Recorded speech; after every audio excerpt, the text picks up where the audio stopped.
I wanted to tell a little story that's kind of touched my heart here as we're doing this. We're out in the lobby, and it's Ellen and Robert, correct? Ellen and Robert came up to me, and this is what they told me.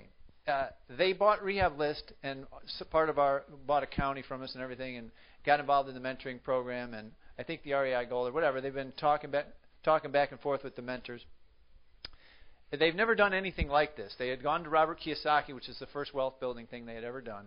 And then they went to Rehab List, and then they came here. And they've been wanting to get into wholesaling. And she was working on a deal she came up and talked to me about. She went out and got back on the phone. They have a deal working. They have an agreement with the seller, the seller, and they're actually doing a wholesale deal to a wholesale deal. They're wholesaling to another guy, and they're making $10,000 here on the phone while they're here. Stand up, stand up, stand up. Huh? You can speak with her and get the details, and I'll get Chris back on, but I just had to tell that story. Thanks. Okay. So the difference between free and clear owners, we do have the cards are almost identically the same. The only difference is that the card for the owner doesn't say anything about the tenants. Remember, the card that we have with the absentee owners says that if they have tenants there, we'll buy the property with the tenants there. The difference with the free and clear owners is that we actually tell them that we noticed that they did not live at the property, and it states that we allow them to stay at the property after we close. So in other words, then we tell them, listen, we realize you've been in this thing for 40 years, and you got a lot of stuff inside. So it's going to be hard for you to move out and move into another property and do everything simultaneously. So we'll buy it and keep you there at the property. Now, what ends up happening is now it's up to the buyer. So the buyer who we sell the property to, he may not have an issue with it. And he might say, fine, no problem, they'll stay there a week. If he does have an issue with it, then we have to go back to the owner. Usually what ends up happening is that we have to work what's called a post-occupancy agreement. What happens is that the owner will, say from the seller's proceeds, will take a couple $1,000s. And so we'll withhold that at closing as a security deposit and say they promise to move in 2 weeks. And if they don't move out in 2 weeks, then they forfeit that money and maybe set up some sort of rental arrangement where they'll stay at the property and pay X number of dollars per day until they move out. And so, but that's really the main difference between the two postcards. Is the free and clear is just that the tenant issue is switched. Instead of saying tenants, we tell them, hey, if you need some time to move out of the property, we'll give you some time to work with. And the reason we did that, again, is just listening to the customer. As we got more and more calls and we dealt with a lot of these free and clear owners, we realized that this was a recurring theme, so we incorporated that into the marketing. So why do we pay for closing costs? One of the other things people ask me all the time is the reason we pay for closing costs is to keep things simple for the seller at closing. If the seller is paying closing costs, and the closing costs are minimal, we're talking about title fees, 150 there, 200 there. For us, it's not a big deal, but they haven't seen a HUD in 20, 30 years because they haven't bought a property in 30 years. So for them, they look at every single thing. But guess what? If they're looking at every single line item, they're not only going to look at the seller's line item, they're going to look at the buyer's line item. And the buyer's line items will have an assignment fee. And then all of a sudden now, they start asking questions, and we don't want any questions. So what we do is we tell them that we're going to pay all the closing costs. The only closing costs that they're going to have is the property taxes. So what ends up happening is then when we call the seller the day before the closing and say, great news, we're closing tomorrow. Remember, you sold us the property at $30,000, and as we mentioned, you're only paying for the property taxes, and you know what your property taxes are because they always know, whatever, $1,250.75, whatever. And after you pay your property taxes, your check at the end, when all said and done, is going to be for this amount. And for them, that's easy. Great. This is what I expected. This is what I got. They go into the closing. They don't even ask any questions. They don't look at the HUD. They don't do anything. And so that's the reason why we pay for the closing costs, to make it easy for us when we're closing. Now, we obviously disclose that to the buyer. So whenever we're marketing the property, we let them know that they actually have to pay for the seller's closing costs. We're not paying for it. So in other words, if we're doing an assignment, we're picking up a property at $30,000, selling it for $40,000. That's 10 in between. We're not paying the closing costs from that 10. We're actually the new buyer, the guy who's closing in the property. He's the one that's incurring those costs. And we let them know up front so they can incorporate those numbers into their offer and be aware of it. Also, too, when you give somebody an assignment of contract, when they're taking over a deal, you generally will give them a copy of the previous contract, the one that you have with the seller. So they'll see the original contract because the contract says that we're paying for the closing cost. Sometimes we agree to pay taxes, but not too often. We do disclose the closing costs. They end up being, at least in Florida, about 15. We tell them about $1,500, maybe $1,000, maybe depending on the title company, they may be less. And it just makes it easier for us to talk with the seller, tell them what the closing, what they're going to get, check, because that's all the seller cares, how much they're going to get at closing, and that's why we do that. Testing. All marketing has to be held accountable. You want to zero in on what's working, eliminate the waste, scale what's working, you got to be big on testing. Every single piece of marketing that you send out has to have some sort of tracking mechanism. The easiest thing is using the hotline, because every single marketing piece will have its own unique extension number. That means if you put an ad in the paper, that's one particular extension. If a postcard, another extension, and you know what you're spending and what it's costing you. So what we do is that, just in case you're not familiar with it, we set up an extension number for each particular postcard, depending on which hotline system you use. It's either a 3 or 4 digit extension. It doesn't really matter. So in other words, the number on the card would read, call 800-555-6666 extension, 150, and that's the number that they call into. So let's say you have 3 cards for absentee owners. You want to test them head to head to see which one gives you the best results. Then card A, you'll set up with extension 150, card B with 151, card C with 152. You send them out, you see which one gets a better response. When doing any sort of testing, you want to have a statistically valid sample.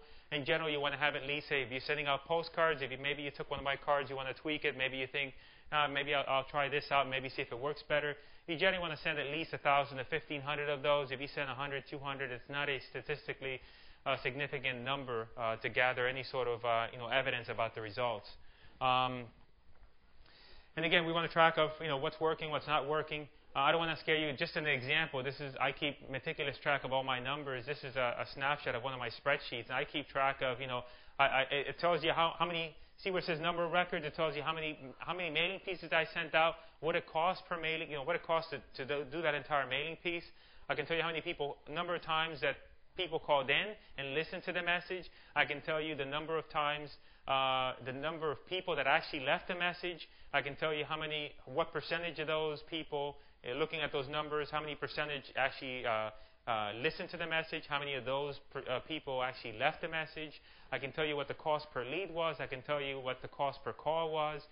And you don't have to get all crazy like I do. But in essence, it's about looking at numbers and about, it's a dashboard that I look at, and I can tell you at any given point what postcards are performing the best, where the campaigns are running fine. It also allows you to see if something goes AWOL. What if you have a particular card that always gets a 3% response or a 5% response, and you get a certain number of calls, and all of a sudden now you start to see the response just really dramatically change. So that's caused by something. You're just seeing the symptom of that, so you have to find the cause. But if you don't keep any numbers, you don't track what you're doing, how are you ever going to figure that out? And so again, you just got to be, and it's hard work. It's a pain in the butt to do this. But it's well worth it, because over time, it's data that you can use in order to make decisions in your business. For mailings, I use Click-to-Mail. It's all in the system. You have video tutorials show you how to use it. Click-to-Mail, you basically can send out a postcard 34 cents, have the postcard printed and mailed, including postage for 34 cents. You never have to. I remember the days when I sat with my wife in the bedroom with stamps and postage, and you guys have probably done that. It's insane, crazy, and not a great way to spend the weekend. But with Click-to-Mail, you can upload your list, create your postcard, and one afternoon get it done. The neat thing is, once you create the postcard, you have it up there, that's it. You don't have to bother with it again. Once you create your list and you upload it, guess what? That list is good for 8 months to 12 months. You don't have to mess with it anymore. Well, so in the beginning, you'll spend some time doing it. You follow the video tutorials. But once it's done and you want to send out your marketing campaign, it takes you 30 minutes to go in there, send it out, and done. You can even schedule it ahead of time. And so if you know you're going to do 4 drops, you can go in, schedule them ahead of time, and they're done. You don't have to worry about them. A couple of tips. You have to upload the list first. Again, we personalize. And somebody had asked me about personalization, right? I don't know who it was. Okay. So we personalize the list, and that's the reason why we use Click-to-Mail. We personalize the card. We create it online, and we upload the list first, and then we create the card. We create all the fields. Very easy. I had the video tutorials for that, which will show you how to do that. All the postcards are on a Word document. You just copy the stuff from Word to the system. The only thing I would say, we had a conversation actually with somebody. I had a conversation with somebody in the back. If you're doing it at 11 o'clock, middle of the day, 12 o'clock, sometimes the system's a little slow. If you do it in the morning, late in the evening, it works a little faster. It's a little quirky, but it sure beats doing the stamps manually. And also, too, watch the videos on creating the cards, just so that you know, in case anybody hasn't. A couple people here have the system. The way that system works is that as you're looking at the videos, there's a section underneath each of the videos, each of the section, that you can ask questions. So if something is unclear, if you're watching the video, just something just isn't very clear, you can actually ask a question. And 2 to 3 times a week, I personally go through the system and actually answer those questions. You can also see what other questions people would have asked. So again, with the way the system is laid out, it's very easy to do. I'm not going to go into the actual mechanics of it, because to do that here would take like 400 slides. When should your mail go out? I like the mail to hit on Monday through Wednesday, so I don't like to get a lot of calls on the weekend. So their cutoff time is 2 o'clock. So you want to try to get your mail done before 2 o'clock. So try to get it done by Thursday before 2. So that means that it actually gets mailed from the facility on Friday or Saturday. Saturday spelled incorrectly. Saturday. I did that on purpose, just for, that was intended. So now I forgot what I was saying. So it gets printed on Friday, Saturday. That means it'll hit on Monday and Tuesday. Every so often, they're slow. Something happens. You send out the mail. Next thing you know, 3 or 4 days has gone by, no calls, and you get them on the weekend. It just happens. If you're doing it on the holidays, such as the holiday season, December, just give yourself a couple more days. Obviously, there's a lot more mail volume going through there. It also depends geographically where you're mailing to. I'm in South Florida, so I would leave myself 2 days. If you're located near one of their mailing facilities, then your mail is going to hit pretty quickly, sometimes as close to the same day, actually the next day. So you just monitor that. A couple of times you might do it on Thursday. It might hit too close. So it might hit on the weekend. So maybe you'll move it back, and you may do it on Friday before 2 p.m. Keep in mind is that you can always schedule it. You can do the mail out on Monday, but just schedule it to go out on Thursday or Friday before 2, so you don't have to. You can do it ahead of time, so it's not a big deal. People, when you get into the system, these are the cards. You see how they're separated into 3 sections? Those are 3 distinct separate text boxes. Some people miss that, so when you're uploading, and again, the video shows that, you're putting up 3 boxes. You're not creating one text box and pasting everything in.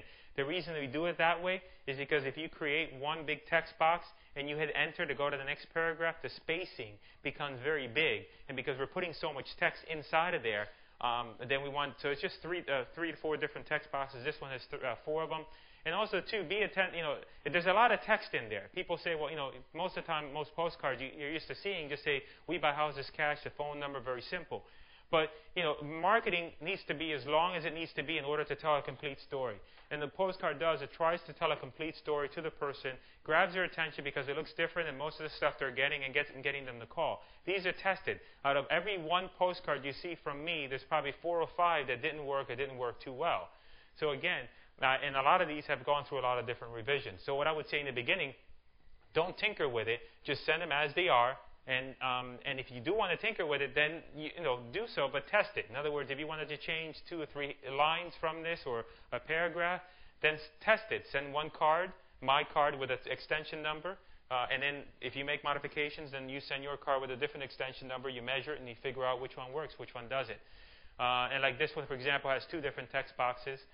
Response rates. Response rates could be as low as 0.5% to as high as 15%.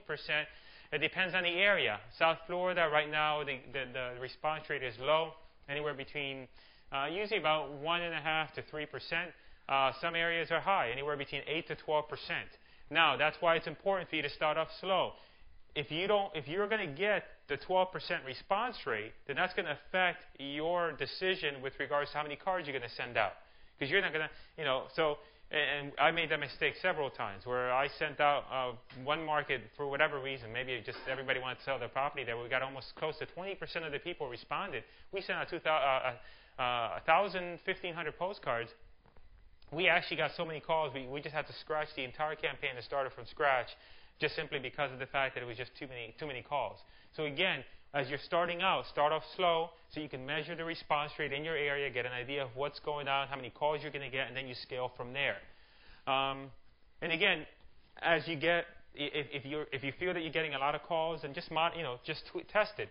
Tweak the message. Maybe you can send out 2 cards. You send one out with my message. Maybe you might modify one of the messages so it's a bit more qualifying. Maybe you're getting too many calls. You want to see if you can get less calls, and you can make those modifications. But again, anything you change, you need to test. So that's why I like the recorded hotline, because then you could give each postcard a different extension number and test it, and don't make decisions just based on a whim that you think or a gut feeling. Do it on facts and information. Frequency, we mail absentee owners. We send them something every 60 days. I've tried everything from every 3 months to every 30 days. I even go as close to 3 weeks. And believe it or not, even though it's 60 days, 95% of the people that we get are completely brand new. Completely brand new that never called before. So every 60 days, you're going to mail absentee owners. Now, with free and clear owners, a bit of a different time frame. I think we're doing that. I'm trying to remember now because we've gone back and forth. But generally, we're probably doing that every 6 months, maybe. Free and clear owners, because there's so many of them. Number one, and they're not. They don't tend to be that responsive, and so every 6 months. But absentee owners, really every 60 days. We send them 4 mailing pieces total, which is what we have there in the system. So that means they see the same mailing piece 3 times. Some people think, well, they're going to notice. You know what? I sent the same mailing piece to the same list 3 or 4 times in a row. They don't notice because new people call all the time. But we rotate them. So again, it's a rotation of 4 mailing pieces, and then that means that they see the same card 3 times a year. And again, I've tried 30 days to 4 to 5 months. 60 days is the optimal time frame. And 90% of the people that call are brand new. And again, you don't want to go in. You got to look at your budget, what you can afford. If you live in a big county, don't pick a huge area and then say, well, because of my budget now, I have 10 zip codes, but I can only mail them, once every 6 months or once every 3 months because I don't have enough money to mail them consistently. If that's the case, then pick fewer zip codes, but mail them more consistently. As you get more money, you build up more profits, add more zip codes, but keep that consistency going. Because you want to be able, a lot of times you develop a farm. We had one lady that said to us, we have so many, she said, I could literally wallpaper the house with your postcards. One time I went to a house, and some of the cards I tested, we sent out under different names. I was there at this lady's house, and she had a folder where she saved all the direct mail from everybody that she had gotten the mail for. And our postcards outnumbered any mailing piece there by about 4 to 5. In other words, she had, I think, 4 or 5 or maybe 6 of our postcards and 1 each of the other letters. So, she called us. Why? Because there were more of them. And she actually, it was funny because she's like, yeah, I was thinking of calling you, but I also have this other one that I was thinking of calling. They were the same. They just had different names, and the postcard looked different. She didn't know any better. But don't pick an area that has so many records. Yeah, you want to just be able to pick a small area that you can handle, that you can consistently mail to every 60 days, and then build from there. That's my advice. Let's see, follow up. We keep hot leads in a tickler system. It could be electronic or manual. It depends on how complicated you want to get. Here's my thing. I used to use ACT. Anybody here use ACT? The problem with that is that you get a ton of leads. You think, oh, let me put them in the ACT. Next thing you know, it's 3 hours later. You haven't called one person, but you got all your leads in. But that doesn't make any sense. So just call them. Don't put them in the system because they might not be that great anyway. If you're going to put them in, this one I would recommend. It's called highrisehq.com. Perfect example, 80-20 rule. Whenever you buy any sort of contact manager like ACT, you get ACT has 300 fields. I only use 15 of them. This program, all it has is probably 10 fields, and that's it. You can use it very simple. You can actually sign up for a free account. It doesn't cost you anything. You can probably get away with an account that probably will cost you about $20 a month. You can keep all your contacts.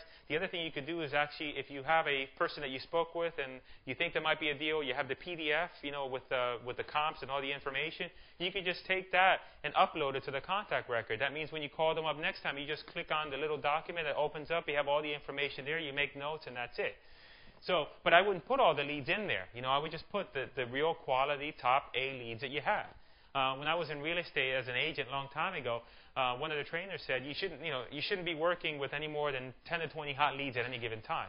If you say I have 50 hot leads, you don't have 50 hot leads. You probably have 10 to 15 hot leads and another 35 leads you shouldn't even be talking to. So really, because you're not going to follow up consistently with 30 people in the course of a week when you're handling new mail coming in. So you got to be very selective and real choosy about that. And here's the thing. People ask me all the time about follow-up. They're going to get a card from me in another 60 days. So if I speak with them and they don't seem motivated, or I just don't want to bother with them, or I don't even call them back, they're going to get another card in another 60 days. So guess what? In another 60 days, if they're interested, they'll call back again. And many times that's what happens. They call back 2 or 3 times. And, it's not a sophisticated follow-up system, but as Mike said, you're there with the deck shuffling the cards looking for that ace. You don't need to be worrying about that. And the other part of it is if you're trying to, you make things too complicated, put together a system where you're putting them online and inputting the data, your job, your highest priority should be to be on the phone with these people and figure out who's a deal and who's not. Tenants, just a quick thing about tenants. We tell the owner that we're going to buy the property with the tenants there. In the end, our buyer decides the outcome. If the buyer wants the tenants out, then we have to go back to the owner and ask him. Most of the time we can work it out. The owner just doesn't want to deal with the situation. So a few solutions is that our buyer can buy the property with the tenants there. They handle it after the closing. Owner has to move them out before the closing. We've come many times and told the owner, listen, our funding partner, and that's what we call our buyers. We don't call them buyers. We don't call them buyers or contractors. We don't call them contractors because if we tell them, oh, my contractor is going to go there, and then the guy ends up at closing, then they're like, oh, that's interesting. The contractor bought the house. But if you say my funding partner, sounds more logical. He's the guy that has the money. He's the one that's closing. So that's kind of how you dance around that issue. And we have to pay the tenants. Sometimes we have to bribe the tenants. We told this. We have to tell the tenants that we need them out, and maybe they don't have the money to move out. That's a lot of the big reasons why they haven't moved out of the property is because they don't have the money for first, last, and security deposits. So sometimes we've shelled out the money. It depends on the deal. If we're making $30,000 on a deal, will we give $1,000 to the tenant so that he can move out? Probably yes. Now, we don't give it directly to the tenant. We find out in one instance we knew that the guy wanted to move out. We knew where he wanted to move to. So we went ahead and went to the property and gave the security deposit to the actual landlord of the property that they're moving to make sure they didn't spend the money and came back to us a week later and said, oh, we used the money. Could you give us another $1,000 because we really need to move? So we may have to pay. Sometimes we pay the buyer part of our assignment fee so they can deal with them. So a lot of times we'll have a deal. We're making $10K. We'll tell the buyer, you know what, I'll tell you what, we'll give you a rebate of $2,000 at closing of our assignment fee so you can use it in the event you have to evict a tenant. But at least that way they're getting that money. They know they're okay. We're making $10K. We want to get out of the deal. Now we're making $8 because we're making $2 less. But we want to get out of the deal. We want to get moved on to the next deal. We'll just say, screw it. Just give them the $2K. And as long as there's enough money in there for us, we don't have an issue with it. And, sometimes we have to postpone the deal just to get the tenants out of the property. And sometimes we just can't work around it. Sometimes the tenants don't let the property be shown. The owner doesn't want to deal with them, and so sometimes we have to back out of the deal just because we can't do it. A couple common mistakes that people make, I think, thinking that you're going to get a deal after you mail out 500 or 1,000 postcards. I get that all the time. I mailed out 500 postcards. I spent $150. I don't have a deal. I don't think it works. As Mike said, you got to look at your numbers. Every market is different. In your market, you might be able to spend $1,000 to make a deal. Certain markets, you might have to spend $2,500. You have to understand that it's a law of averages. The more people you speak with, the more postcards you send out, the better chance you have. So you have to understand that, So again, that's one of the mistakes I see all the time. And I always say possibility versus probability. Is it possible that you're going to get a deal after mailing 100 postcards? It's possible. Is it probable? Likely? Probably not. Because again, it's a law. It's a numbers game, pure and simple. It also too affected by a couple factors. It depends on how good you are with the sellers over the phone. If you're not that great over the phone with the sellers and you screw up a ton of calls, guess what? You're not going to, and they say if you're completely brand new, don't know anything about real estate, and you get 100 leads come in, and I get 100 leads, and I know how to talk to sellers, chances are I may do more deals than you are just simply because of the fact that I'm better capable of dealing with the sellers and speaking with them. And so as you get better, the numbers will get better. So be attentive to that. If you're just starting out, you may screw up some deals. You may piss off some people, but it's part of the game.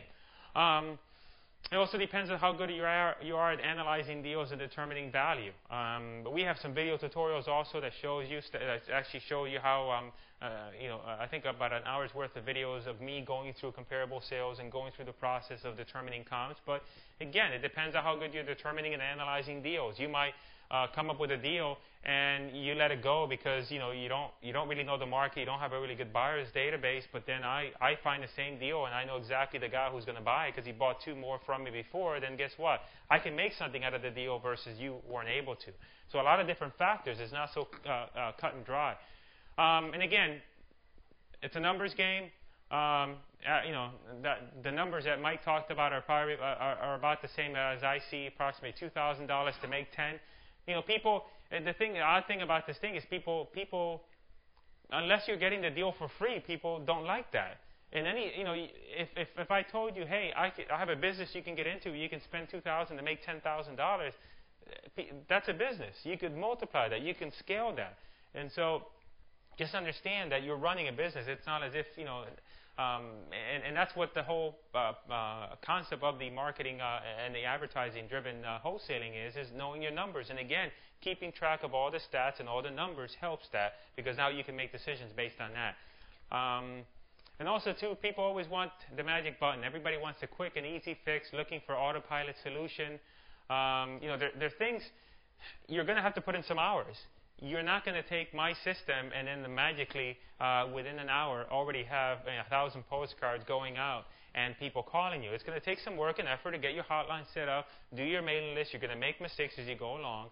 And so, looking for that magic button a lot of times I think holds people back because it creates a unreasonable expectation in what you're going to do versus what the result. And, the road to success is not straight and narrow. There's a lot of curves, cliffs, and a lot of other stuff, and you got to be careful with that. And the other thing is, I hear a lot, obviously, because of the whole, 4-hour work week and the outsourcing. Everybody wants to outsource. They're like, well, I don't want to learn that. I want to outsource it. But you have to take the time to learn how the system works, okay, and know where all the moving parts are. And then once you understand it, at that point you can delegate it. Then, I had at first I had somebody in physically, but now there's actually somebody virtual. But I knew how the system and the whole system came about because I actually did video tutorials for somebody that was actually doing all this stuff for me, and that's how my system was created. I just took all the videos I had and uploaded them, so it was kind of easy. But I understood the way the system worked. That's how I managed them. That's how I trained them. That's how I look for mistakes and things happening. And also, too, for additional insights. Because if you understand how the system works, then as things change, as the market changes, then you can make changes with that. Now, these things are not specific to absentee owners, but I think they're important, so I'm going to go through them. There's 2 things. People sometimes, they put a plan together. You go home, you say, I'm going to put this plan together, and this is exactly how it's going to work out. And then sometime between step 1 and step 10, something goes wrong and it doesn't work the way you expected it to. So there's 2 ways of planning. It's planning and sticking to the plan versus setting minimum conditions, running systems, watching results, and then refining after getting data, and integrating planning and discovery together. In other words, you're going to go home and you're going to set a plan of action, of what you expected outcome that you and what you're going to do. You're going to pick your zip codes. You're going to and go through all the different steps. And at that point, then you're going to actually run it, and you're going to go through the process, and then you're going to monitor it and see how it works. You're going to make mistakes, and you have to make adjustments. Maybe variations in the market, a lot of different things. And then what you're doing is, as you do all these different things, you're refining it, you're making changes, because every market is different. What works in my market may not work in your market. And the other thing is high volume mailing. So how to increase your volume? Biggest problem is when you try and scale in the volume of calls. Because if you say, I'm ready, I want to make, $1 billion, how do I do that? Well, the problem is now when we talked about the constraint, There's a theory that's called the theory of constraints.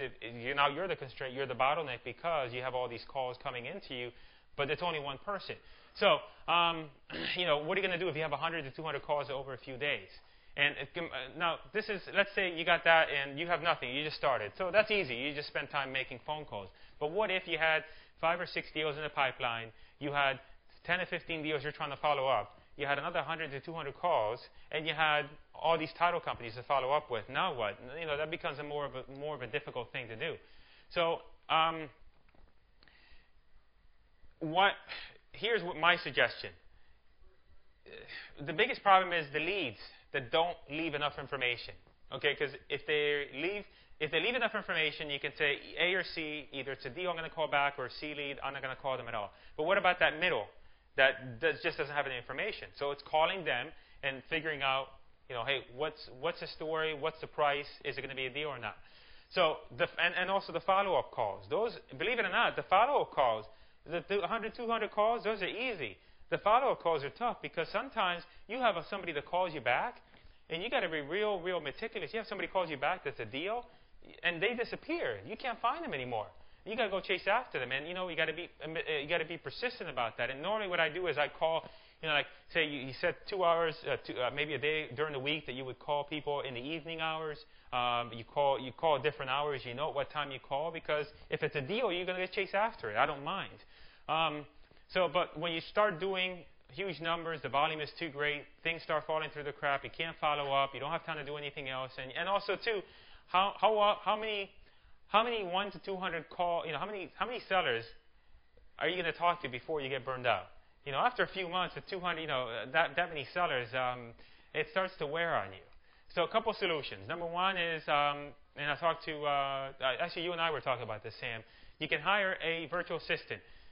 What they do is that the call comes in, and Tim Mai is going to be here tomorrow. He's going to be talking about outsourcing, and he's really great at this. But the virtual assistant will call and listen to the voicemail message. They can research the property based on certain parameters that you give them. They can pull comps based on just basic criteria. You can tell them, hey, 6 months back, go around this particular circumference of an area. And they can print the maps. They can print all the information. And if there's not enough information, you can give them a script that they'll call the seller and just say, hey, you know what, I'm calling on behalf of Chris. We're trying to go ahead and do the research on the property so that we can get back with you and get you an offer and see if this property would work for us. However, there's some information that we're still lacking. Would you take a few minutes to go through this information with us to make sure that we have everything so we can get back to you as quickly as possible? They could just go through that script and talk to the seller, get the info, do the research, and hand that over to you. Meanwhile, all that stuff is something that you would normally do. And that whole process, think about it, that whole process, that's a 10-minute process. So imagine if you have 200 calls. That's a lot of time you're going to be spending doing that. What the virtual assistant does, actually, she goes through this process. She prints it to PDF Factory, and then she emails all the calls. And then I go through and I sort them. I make the decision. Okay, you know what? This one's an A, B, C, and I make the decision based on that. And eventually you can actually you can train them as they learn more to make decisions about leads. And then you sift and sort them based on the A, B, C criteria that I mentioned. And then at that point, you make the calls and negotiate with the seller. But as you get in the beginning, it may not be an issue. You do 1,000-piece mailing, you can handle them yourself. You want to go through the process yourself, but as you scale up, you need to have some sort of system in place. Another solution is you can hire a salesperson to handle the seller leads. Compensation varies. You can pay them a percentage of the profit of the deal. You can do a set amount per deal. You can do salary plus commission. I was doing a percentage of the deal, profit on the deal, net of expenses. It's motivating. I mean, if you're paying a salary, you need somebody that's hungry. How else are you going to get somebody to go and talk to a seller at 9 o'clock at night when they want to be watching TV? If they're not going to make any money, then obviously they're going to do whatever they need to do in order to make that call. So I like the percentage of the motivation. That's how I got started in the business. I got mentored by an investor, and I got paid. I worked for 1.5% of the purchase price. Now think about it. I was buying properties for $60,000 to $70,000 for this investor, and he was paying me 1.5%. $70,000 property, that's about less than $1,000, about $1,000 that he was paying me per deal. The negative is actually when you pay that little, then I just left and did it on my own. So and as soon as I understood the business, I left and I did it on my own. Would I stayed if the compensation would have been different? I don't know, probably not. The only problem with hiring, is that eventually people leave.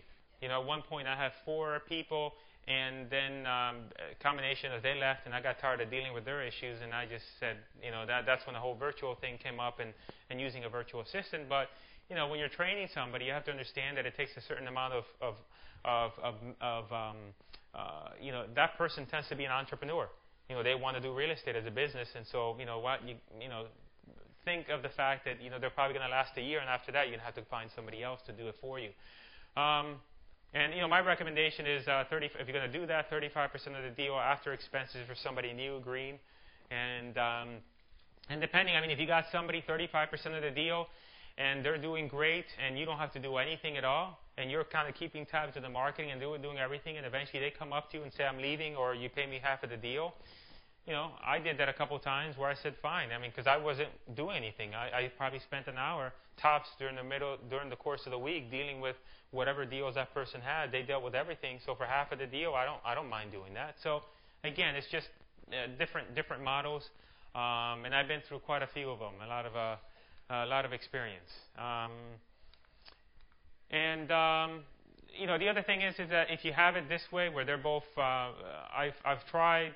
I've been involved with a model where we had the acquisitions person be separate than the salesperson, meaning that one person deals with the seller, one person deals with the buyer. It takes a little bit more structure to put that in place because eventually if they handle both sides of the business, buyer and the seller, then they will know everything about the business and they'll leave.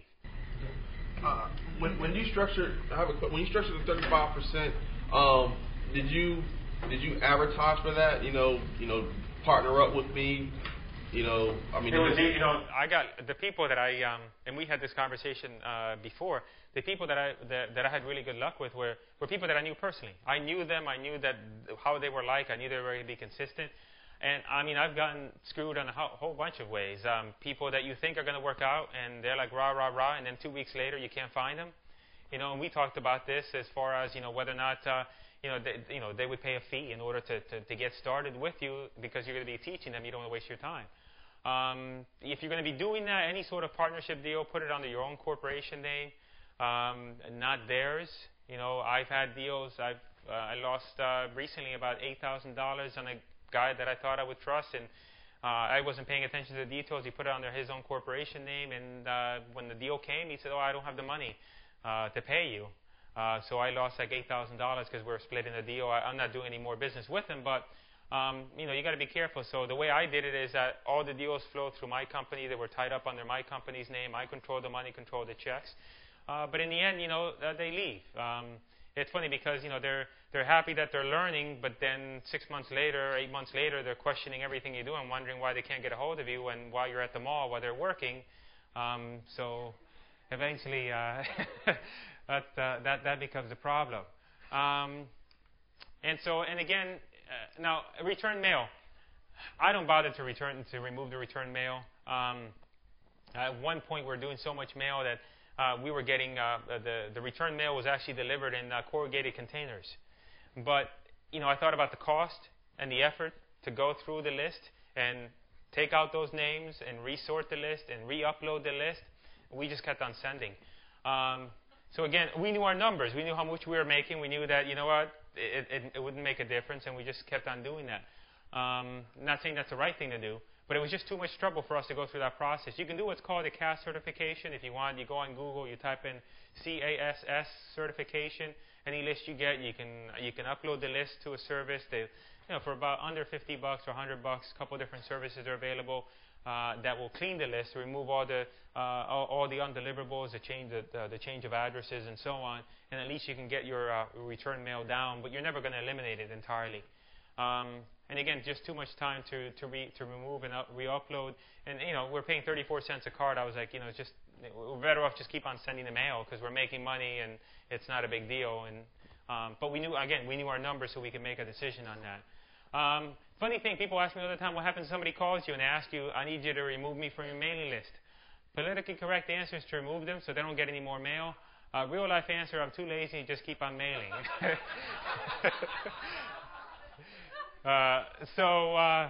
we have the hotline. They can't get a hold of us. They can't talk to anybody personally. They call the 800 number, and that ends to a voicemail. They try to find us. There's a P.O. box. There's no way they can find us. So they get calling and yell and scream and everything else, but eventually they go away, and I keep on mailing. And they give up. It's like a battle of wills. We're stronger than they are. I just continue to send mail. Now, should you... To get themselves off the list, they have to follow kind of a complicated process, have to fill out a form with the U.S. Postal Service and go through this whole process with them. I bet on the fact that their desire to do that, their madness and anger is substantially less than the desire to go through that process. So, building a buyer's list. Okay, just real quick, building a buyer's list, we talked about that. A couple ways to build a buyer's list. Direct mail, Craigslist, newspaper ads, those are things that... Craigslist and newspaper ads are things that we talked about before. Rehablist.com, you can build a list off of rehablist.com. I shouldn't say that, but... Because, you could... Any list, any property, any website that lists properties for sale, you can go through the listings and pick out all the people and get their email address and send them an email and say, hey, I have properties, would you want to be on my property list? You can do that to anybody. Google search, hotbargainproperties.com. Tim Mai is going to talk about that. Those are the sources that I use. Which one is better? Now, I did a three-way test. I did newspaper, Craigslist, and direct mail. Because here's the thing. We want the people that are buying today. Because what's happening is a lot of the people, like I have a buyer's list in South Florida of 1,500 people. Probably 90% of those people are gone, because of the way the market has been, and they're no longer buying. They weren't real investors to begin with.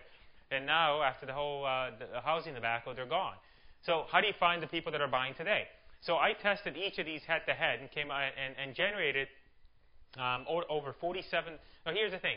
I tested these head-to-head. I put an ad in the newspaper, and I paid $350, and that generated seven calls.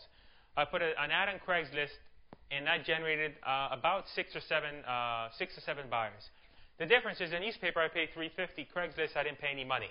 Now, but I don't know anything about those buyers. I don't know if they're buying. I don't know if they just happen to see the ad and they just kind of, moseyed all along and saw the ad and it caught their eye. And I did direct mail. Now, I tested these. Now, direct mail, I actually went ahead and did a direct mail campaign, and I spent $350, and that 350 buyers generated over 47 buyers in 1 week. Now, the critical thing is, if you look at this 47 buyers versus the 6 and the 7 that we got from the other sources, not only the number of buyers greater, but the other part of it is that these are people that recently bought a property in the last 3 months. Guess what? Those are the guys that are buying and closing on deals today. Those are the guys you want on your list. So, remember how we talked about, and I actually went through this already. So, the cost is $363. That was the ad, Memphis handyman asking $24K. We're $60. 24-hour toll-free number followed with an actual. We drove into a website too. I generated 9 buyers. Actually, I was mistaken. 9 buyers. We don't know anything about those buyers. We don't know if they're tire kickers or anything like that. Total cost per buyer $40.36. So we paid $40.36 for every one of those buyers. Craigslist. Ad drove into a website for additional information. We put a squeeze page on there, but in essence, the cost was 0. But we got 5 buyers. My numbers were a bit off. But the cost was 0. But either way, we don't know anything about those buyers at all, period. Direct mail results, we targeted total 672 investors. Actually, my numbers were way off. That's actually better. 672 investors, cost us $215. 33 buyers. Actually, it was 47. What happened is that I measured the buyers from it was a 5-day test. So I cut it off of 5 days. What happened is that postcard had a residual effect. So over a period of the next 2 to 3 weeks, we got an additional 14 buyers into the database. But the first 5 days, we got 33, which beats any of the other ones. Okay? Now, unlike these other sources, we know where these we know that these guys are buying. And the fact is, so what we did is this. If you notice, we talked about the list, the absentee owner list. The beginning part of the list is the people that have owned the property the longest, meaning that they've owned the property for 30 years. At the beginning of the list is those people that have bought the property recently, over the last 3 months. Well, those are the guys. So when we download that list, we could use the list twice. We can use it to get the sellers, and then we could use that same list to go ahead and get our buyers. And remember how Mike talked about adding the whales, the guys that own the 30 or 40 properties. Guess what? When you pull that database of absentee owners, you're actually, when you pull that database, you're going to get all the people that own 30, 40 properties. Remember, when we mailing to absentee owners, we eliminated all the duplicates because we only want to send them one. But now when we're thinking about buyers, now all of a sudden we see a guy that has 40 properties on that tax roll in that zip code. Guess what? We're going to try and get in contact with them. We might even try and give them a call personally and seeing if they're still buying because that's a guy that we want on our mailing list.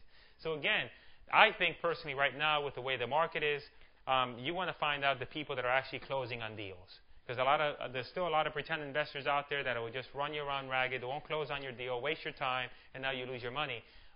This way, you're targeting the people that are actually buying in today's market. And again, all you need is a few of them. We went into Texas, and within 30 days, with a buyer's list of only 50 people, a little bit under 50 people, we flipped 3 properties. So you don't need a buyer's list of 200, 300, 400 properties. As Mike had said, it's really all about pricing. Because you could have a list of 800 people, but if you're not getting the properties at a steep enough price, and somebody asked me also, well, I'm going to go over some case studies here, but actually we'll get into that right away. So just give you some sample numbers, just so we can maybe give you an idea of what kind of things to expect. Just to give you an idea, I just pulled these out of a database that I had. 2005, for example, I mailed out 143,000 postcards. And I spent $40,000 in total marketing expense for that. 2006, 2006 I mailed out 211,000 postcards, 63,000. Now this is just in one particular market because we do it in a few markets, so we're just zeroing in on this particular market. Example: absentee owners mailed 153,000 postcards. Free and clear, we mailed 53,000 postcards. So we did mailed more to absentees, less to free and clear. That campaign generated $466,600 in income. So we got deals that generated $466,000 from those direct mail examples. We took out the free and clear. So, and also too, we had an additional $14,000 in referral fees. So we were giving our leads to the realtors so that they can go ahead and list the properties. And then we're licensed, so I'm licensed, so they were paying me back a referral fee. So for every $1 that I spent on absentee owners, I made $9.19. Now again, all this information I'm able to keep. Why? Because I keep track of everything. I keep track of how many mailing pieces I send out, where the deals come from. So what you want to be able to do is have, this is kind of any business, any real business has numbers that they look at in order to make decisions. And that's really what I'm trying to hone down is you want to be able to make data-driven decisions, where you're looking at data like this and you're making decisions and saying, you know what, you could tell very clearly we're making most of the money came from absentee owners and so on. And free and clear, for free and clear owners, we made $2.19 for every $1 spent. So if you look at that data, you'll say to yourself, wow, for every $1 we made $9 with absentees. For every $1 we made $2. So wouldn't it make sense to try to spend more money on the absentees to get a better return on the investment from that? But again, we weren't able to really determine this unless we were able to go through this process and look at the data. Just some test results, different markets. Spent $923, sent out 2,800 postcards, contracted 3 properties. One of the properties we got out of, one property we sold and made $8,900 assignment fee. And the other one actually didn't work out for this example. So in this example, we sent out 2,800 postcards, tied up 3 deals. 2 of them we had to let go, and 1 property we ended up making $8,900. So we spent $923 to make $8,900. That's a business. You can do that. And once you figure out those numbers, then you want to just scale it and do more of it. That was the property. Actually, bought the house at $38. Asking price was $49,900. Offer was for $39,000. Now this is interesting. We bought it for $38,000, but the offer was for $39,900. So we ended up many times we go back and get a price reduction from the seller. And that's the thing. A lot of times, many of the times we go back and we get price reduction from the seller. If we bought it in this scenario, the buyer's offering us $39,900, $38,000. That's only $1,900. We go back to the seller, we got $8,900. So we made that money up. Here's another thing you could do. and this is, the little, I don't know how, we go back to every seller and ask for price reduction, regardless of what they offer. So even if we're making $8,900 off the bat, we'll tell the seller, hey, we got a problem. Repairs are too high. We need a little bit more help. Could you make an extra $5,000? Now you could say, well, you shouldn't do that, but we find that we can take a $5,000 deal, make it a $10,000 deal, or 3 make it an 8, or 10 make it 15, just by doing that, just by going back to the seller. And again, listen, if we're not going to go back to a seller, if a seller's only making a couple grand on the deal, we're not going to go back to them. But if we feel we can get a price reduction, and again, you have to make that decision. It's kind of a judgment call for you, but I'm merely just looking at it from a business perspective. If I can go back and get a price reduction, increase the amount that we can make off the deal, I'm going to do it. Another result, Jacksonville, $40,000 postcards sent, $12,000 in marketing. That generated $137 in assignment fees. Again, if you look at it, you spend $12,000 to make $137. Would you do that? Would you spend $12K to make $137? That's a business. Sure beats Subway. What? Yeah, I wish it was that easy. Charge you a lot more for the system, though. So let's see. San Antonio. This is actually mailed out 6,200 postcards. Cost was $1,800. Flipped 3 properties with only 50 buyers, and our buyers list made $22,000. So you see, the numbers are different here. A little bit of a less profit margin. We have to do more deals. So every market is different. You got to figure out what the mechanics, what the numbers are for your market, and then work from there. Another thing that can be is that when starting out doing this, you may find that I'm doing deals, but I'm killing myself doing 3 of these. You're not gonna be able to make $30,000 on a house that's worth $50K, because but they have to give you the house for free and give you money at closing just for you to make that money. So understand the fact that if you want to make $20,000, $30,000 in the flip, then you have to elevate your price point. You may have to be dealing with houses that are worth maybe $120,000, $150, $150,000 in order to do that. So again, that was San Antonio. Let me see. This is just samples from current students. Mailed out 4,000 postcards. I used this example before. 500 people called into the system, listened to the voicemail message. Final percentage, people call the first couple of days, but then you have people call in through the rest of the next couple of weeks. 125 people left messages waiting to be called back. You sift and sort, and you only call the best ones. Here's another case study. Mailed out 4,000 postcards. This one got less calls, 60, 70 messages. Remember, the previous card, they sent out 4,000, got 150 calls. This one, they sent out 4,000, only got 60 to 70 calls. So they're just working right now and sifting and sorting through the leads. So notice the difference in the numbers. Every market is different. That's why you have to test. There's no silver bullet. There's no magical formula that you're going to encounter. Here's another one. Here, I sent out 2,000 postcards, received 284 calls. That was a 14% rate of response on that. 159 voicemails left, and just following up on those calls as well. The students said they had 3 properties on the contract, and and again, somebody asked me this not every property you put on the contract is going to work. Shoot first, ask questions later. Tie them up. It's not going to matter. I remember the first time I worked in Jacksonville, I went up and tied up 10 properties the first week I was there. I thought everything was, coming from South Florida, you buy everything there for like 30 grand. I thought, man, everybody's going to buy these. They're going to be selling like hotcakes. Well, 3 weeks later, I had to call and cancel all 10 of them, which was great training, and talking to sellers and telling them you can't buy the property. But, you have to be okay with the fact that not every deal is going to work out. So you have to take some chances. But if you structure the deal correctly, you put your inspection clause in there, then it's not going to be a problem. You just back out of the deal. And additionally, just as a side tip, we never put any deposit on properties anyway. We put in there that the deposit to be made after the inspection period. And you know what? Even if we've gone past our inspection period a couple of days and we have to cancel the contract, we tell them we have to cancel the contract. Sometimes I get letters from attorneys. They go in a folder in my office. I just save them. And because they only send one. They send one saying we want the deposit, and then after that they don't send any more letters. And I've never had any, always get those letters, but never had anybody really send me never gone to court yet. So these things I'm telling you are just what I do. It's like what happens out in the jungle, whatever. you follow your own. Everybody has their own certain number of certain amount of risk that they're willing to take.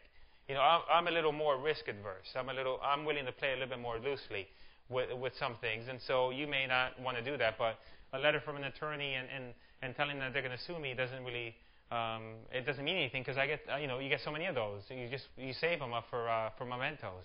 You had a question? Is that contract that you're referring to with the clause in the information? Yes, she is. I will give you a little bit of advice. How I almost left the business. Chasing after too many things. It's so easy. You come to a seminar like this, come to any event. You got 10 different ways you can go. You got absentee owners. You got this. You got that. You got so many things you can go after. You're not going to be able to go after everything. You got to pick, and that's what happened to me. I started in the business. I was going after foreclosures, probate, absentee owners, calling realtors, searching the MLS.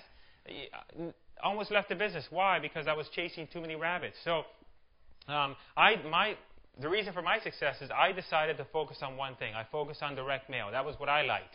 Everybody's different. You may not like what I'm talking about here. You may like probate better. You may like the internet bandit signs better. But I decided to focus all my efforts on one thing and one thing only, and that was direct mail. And so you're going to be overwhelmed when you leave here. My suggestion to you is pick one or two things. Pick one or two things that you can implement and test and roll with it, and then as you get those things to work, then build more on top of that. There's no sense in you trying to get 4 or 5 different things done, and you're not going to do them that effectively anyway.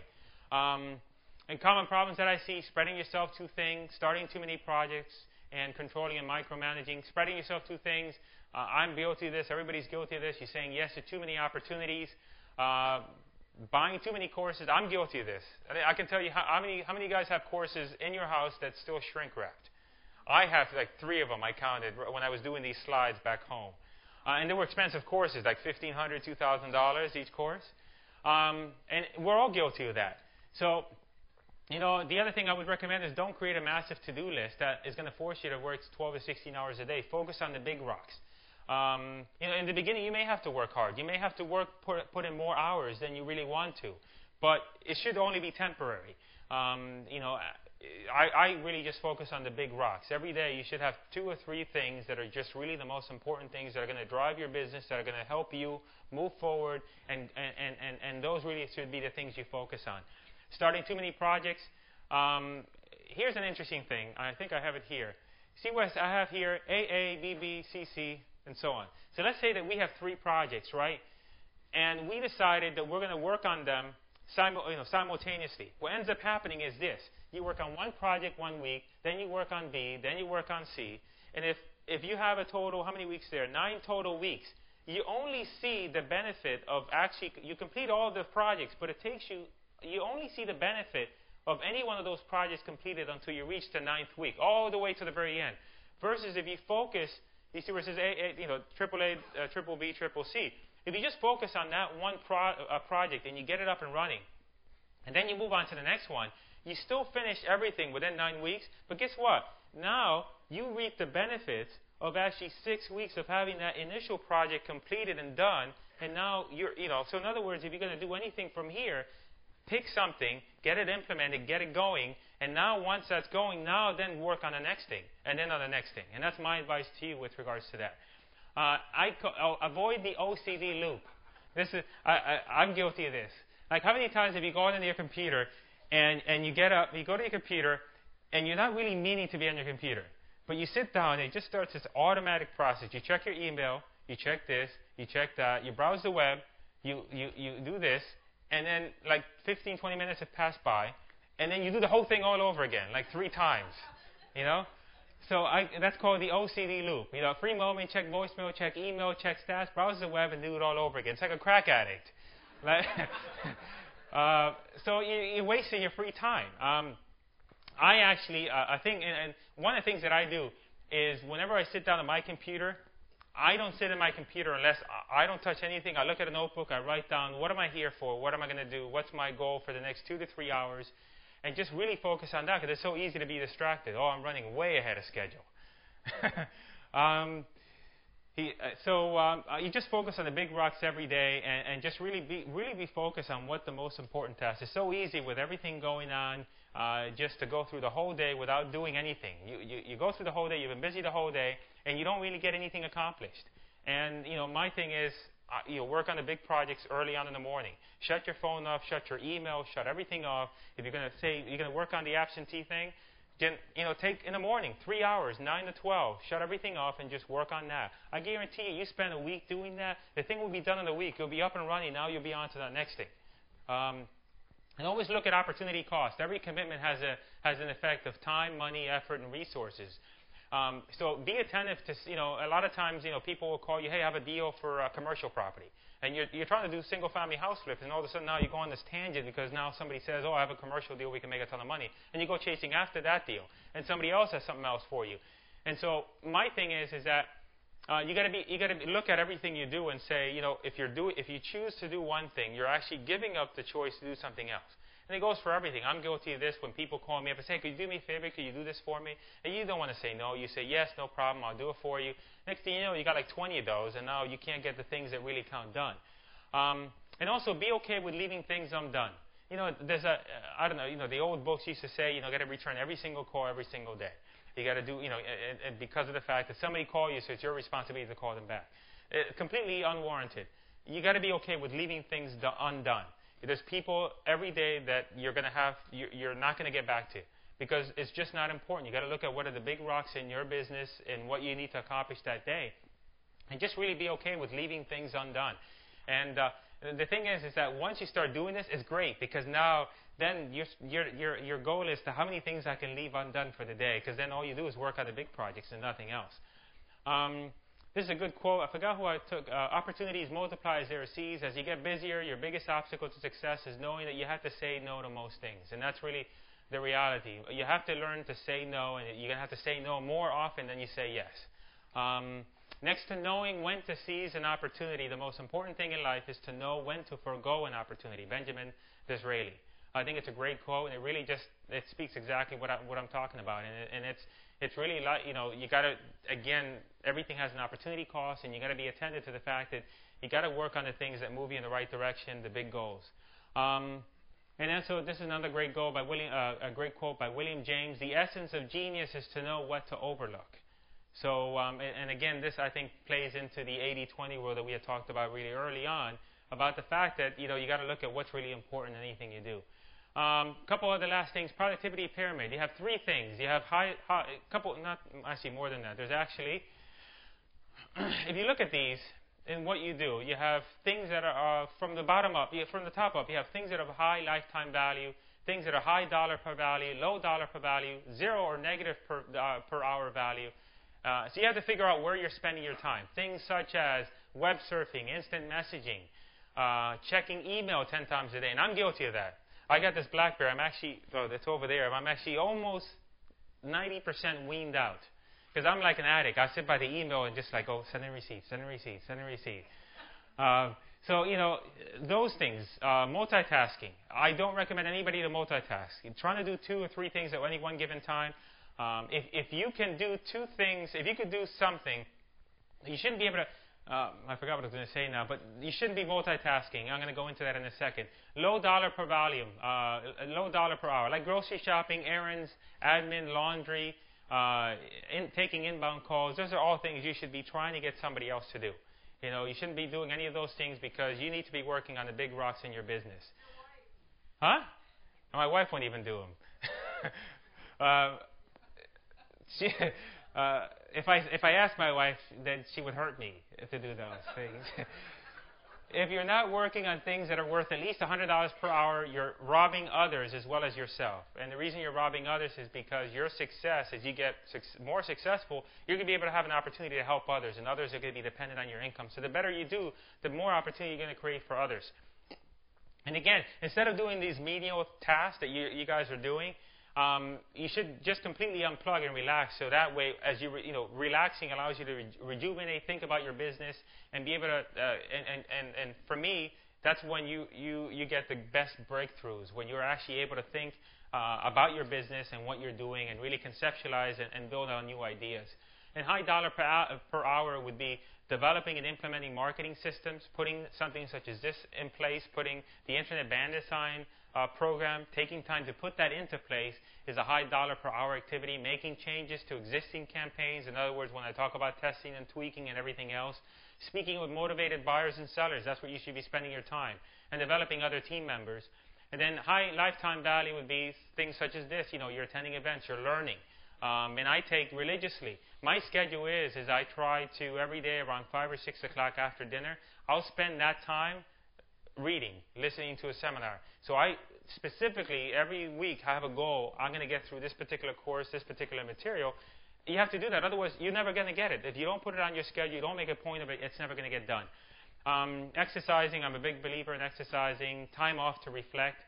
Another comment I wanted to make is avoid friction in your life. Anything in your business or life that slows you down, it catches or snags you, and make things not work smoothly. Crappy friends, annoying relatives, bad employees, and dumb processes. Things that you do that you know you shouldn't be doing. But again, anything that creates friction in your life, it's like this. It's like you're putting on a sweater and it just keeps on catching on stuff, and I don't know how to explain it, but I think you guys know what I mean. It's just when you have things in your life that annoy you, that nag at you, and they're constantly in your head, and you need to try to get rid of those things. Another thing I want to mention is getting out of the gray zone. Multitasking is very inefficient. You separate activities into two types, talent and strength, and then renewal, relaxation, and rejuvenation. My number one recommendation for you guys, if I'm going to give you one tip that is going to actually cause you to get and implement not only my strategies, but all these strategies that you have here, is to have large, uninterrupted blocks of time working on the high-dollar activities. I will block off every single day a certain amount of time that the phone is off. Nobody can reach me, okay? And that's when I take time in order to do that. Because what happens is that if you're working on something, you say you decided I want to implement the absentee on the marketing system, and then you get interrupted. Every time you get interrupted, it's not a two-minute thing. It's the time that it takes you to get back into the proper mindset to do that thing that you were doing. And so for me, my biggest successes have come from just focusing and spending uninterrupted blocks of time working on those things. Cell phone and email off. Just working and moving forward on the big rocks and projects. Finally, the slides are almost done. Show up to work. Put in the hours. Expect it not to work the first time. Expect that you will make mistakes. I'm not trying to be negative, just trying to be realistic. It's life. Expect that you want to give up. I can't tell you the number of times that when I was having struggles as a real estate investor, I sat on my desk, I wanted to give up, but I didn't. But you have to expect that you're going to have those challenges, because if you think everything is going to be rosy and then things start going wrong, then guess what? That's when it's like the plane going through the atmosphere. Everything's going to fall apart because you're not prepared for it. I'm not an action movie fan, but I think about the movie Die Hard. Like every movie Die Hard, like Bruce Willis, he has a broken arm, broken legs, bullet wounds, but he made it. He went through, he made it through. And if you think about it, that's the way this whole process is. You're going to go through bumps and bruises, going to do things wrong, but in the end, it's just part of life. And don't think about how things should be. Deal with the way things are. Buyers won't close, sellers will lie. Don't dwell on things, get over it, and continue moving forward. And also believe despite of lack of evidence. Sometimes what chopping down the trees, the forest, it's dark. You don't see the light. There's no darkness, and you don't think that there's light for a while. So accept the fact that things will get tough. Just keep on moving forward. Sometimes feel too tired and you got to keep on moving. Sometimes you just don't feel like moving forward, don't feel like doing things, but it's just part of life. And I'm not trying to be negative, I'm a positive guy, but you also have to be realistic about what to expect when you get out there and you start doing these things. This is a great quote. The next quote. I'm not a football fan. I only watch it during the playoffs because that's when it really counts. And I don't watch sports. But I was watching, and this is absolutely the last slide. Mike Holmgren, after winning the wild card game with the Redskins, somebody asked him a question, and he responded to the question. He said, "That's what the NFL is all about." He says, "Hanging in there, overcoming obstacles, keep on believing, don't get down, and when it looks bleak, you hang in there and you keep on fighting." And for me, if you think about it, that's what life is all about. And our journey, and my journey, for some people get lucky and it works out right away, rather quickly. But for most of us, you go through the obstacles, you go through the pitfalls, and if you can expect that and you learn the fact that you have to navigate through that. I think for me, that's been the key to my success. Knowing that no matter what the obstacle that's thrown at you, no matter what the mistakes, it doesn't matter, that you have the will and the fortitude to keep on going forward and to move forward and to make it work. And that is the end.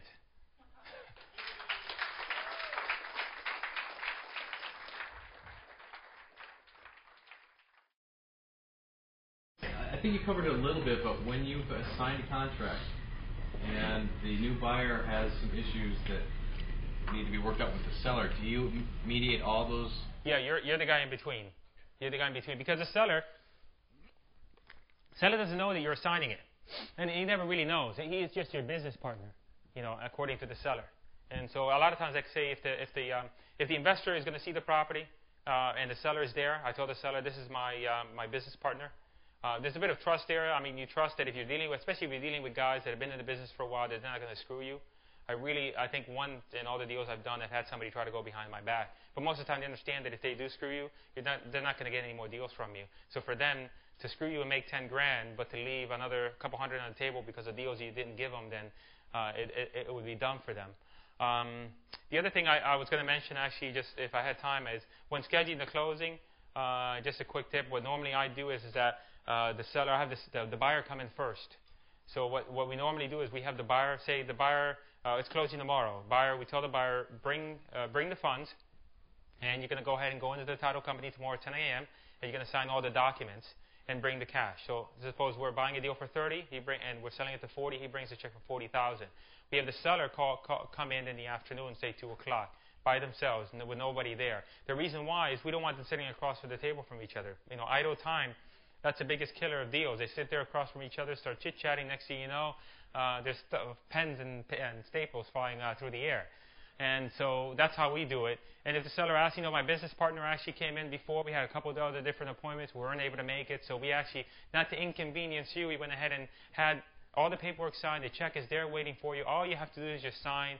And because you went over the figures and because it's a net contract, we tell them exactly, this is what the check should be. They don't care. They're there to sign. Now all they're thinking in their mind is sign, check for this amount, and they're gone. And then the title company will send you send you their money. And if we're doing deals long distance, then we either have them, send it to us via FedEx. If they wire the money, I don't like the wire. I like the FedEx because I like to get the check. Sometimes if they send the wire, then you spend all day checking your account or trying to figure out, you sent it? No, you didn't send it. So I'd rather have just a check. But as far as that was the last one other comment that I wanted to make, just in case I had the time.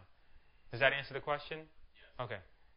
You talked about that every 60 days to the same zip code. How long do you do that for? Until as long as you don't, theoretically you do it perpetually until you don't see any more results. Yeah. So that's it. Going once. Oh. Can you talk a little bit about your contract and how you approach any earnest money or deposits next year? What we do is that we use a one-page contract. That's custom made.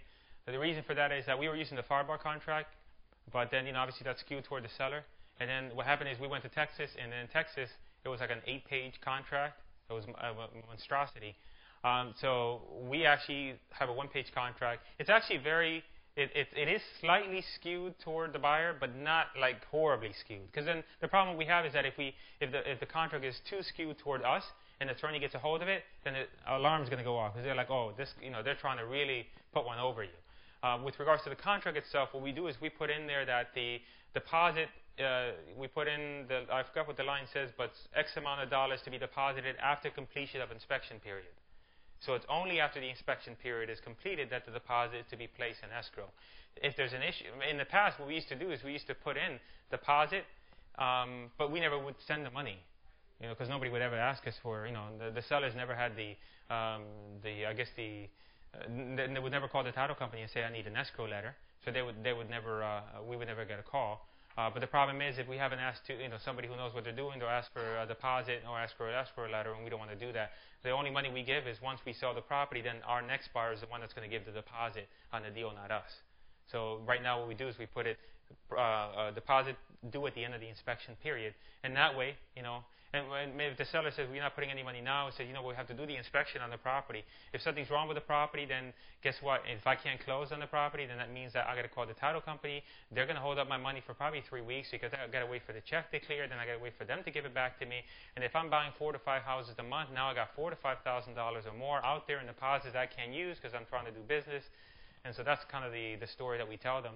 And for the most part, they're okay with it. And then as far as the closing date, we generally put 45 days, and we put on or about instead of on or before, just so that way if it's a day or two or different, then it's not going to be that big of a deal. Does that answer? Okay. All right. So that's it. I'm done. Thank you.